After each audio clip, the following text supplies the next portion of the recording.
Assalamualaikum warahmatullahi wabarakatuh. Waalaikumsalam warahmatullahi wabarakatuh.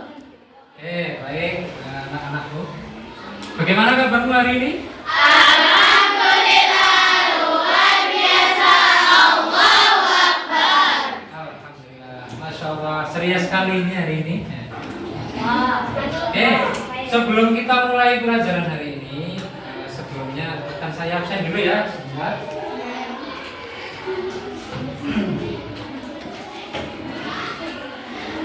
Kelas 8B. Silakan yang saya panggil namanya ucapkan hadir. Kalau perempuan jadinya hadir. Adelia Faiza Nadir, Adelia Putri, Aini Sibena Lestari.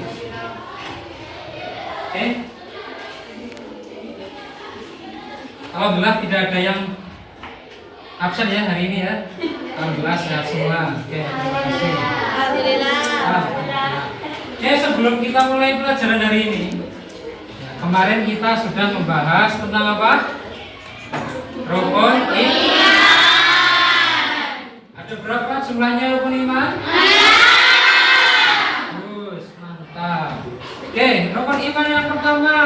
Iman kepada Allah. Kedua. Iman kepada Allah. Cakep. Yang ketiga. Iman kepada kitab-kitab Allah. Bagus. Yang keempat. Iman kepada Rasulullah. Ya, yang kelima. Iman kepada hari kiamat. Yang keenam. Iman kepada qada dan qadar. Oke. Tepuk tangan untuk kita semua. Oke, hari ini kita akan membahas rukun iman yang ketiga. Apa itu? Iman kepada kitab-kitab Allah. Ya, rukun iman yang ketiga. Apa? Iman kepada kitab-kitab Allah. Kitab Allah. Oke, rukun iman kepada kitab Allah. Kitab Allah ada berapa yang wajib kita ketahui? Yang pertama adalah kitab Al-Quran. Apa itu kitab Al-Quran? Kitab yang diturunkan kepada Nabi Muhammad. Bagus. Terus Al-Quran itu diturunkan kepada Nabi Muhammad. Nah, pertanyaannya, berapa tahun kitab Al-Quran diturunkan? Berarti mulai ketika Nabi Muhammad berkhutbah menyampaikan Islam di Mekah sampai ke Madinah, ada berapa tahun? 23 tahun. Jadi yang namanya Al-Quran itu diturunkan secara bertahap dari tahun ke tahun selama 23 tahun. Bentar. Nah, Al-Quran. Terus yang kedua apa? Injil. Kitab Injil. Terus yang keempat? Taurat dulu.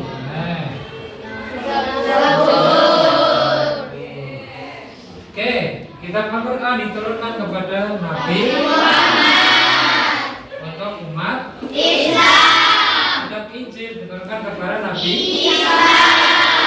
Kitab Taurat diturunkan kepada Nabi Musa. Zabur Nabi Daud. Kemudian pengertian iman itu adalah artinya secara bahasa percaya. Kalau secara istilah, iman itu artinya meyakini dengan sepenuh hati, diucapkan dengan lisan, dan dilaksanakan dengan tindakan.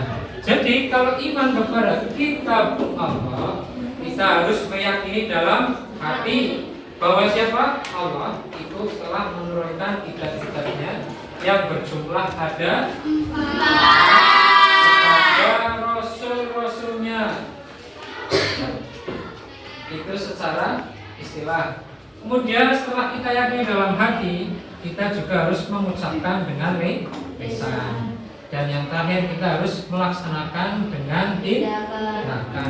Cara melaksanakannya bagaimana? Cara melaksanakannya, contohnya nih, kitab Al-Quran ini kan pedoman umat Islam. Nah, dalam Al-Quran disebutkan bahwa kita itu sebagai manusia harus saling tolong. Maka kita harus saling tolong. Jangan lihat temannya butuh bantuan malah kita diam. Oke, mungkin untuk hari ini itu saja yang bisa saya sampaikan. Ada pertanyaan? Tidak ada. Sudah paham semua? Coba sebelum kita tutup pelajaran hari ini, untuk bahan refleksi, coba saya ajukan beberapa pertanyaan. Oke, ada berapa jumlah rukun iman? 6. Rukun iman yang ketiga adalah iman kepada kitab Allah. Bagus. Kemudian rukun iman yang keempat, iman kepada kitab Allah. Coba Gina, kitab Al-Quran diturunkan ke siapa? Yang keras? Oke, Nabi Muhammad, betul? Oke, bagus. Jempol 2 untuk Gina. Oke, coba selanjutnya Hana. Oke, Hana. Kitab Zabur diturunkan kepada Nabi siapa? Yang keras? Nabi Daud, betul apa salah? Betul. Jempol 2 untuk Hana. Terus lagi Ayatul Husna. Oke, Husna. Kitab Injil diturunkan kepada Nabi siapa? Nabi Isa, betul? Betul. Oke. Bagus. Jempol 2 untuk Husna. Yang terakhir kitab Taurat diturunkan kepada coba ini. Siapa? Zahdana Anindya. Pada siapa? Nabi Musa, betul? Oke.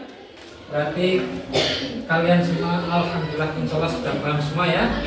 Oke, sampai sini ada pertanyaan? Nah, kalau tidak ada, jangan lupa bahagia. Dan sekian dari saya. Wassalamualaikum warahmatullahi wabarakatuh.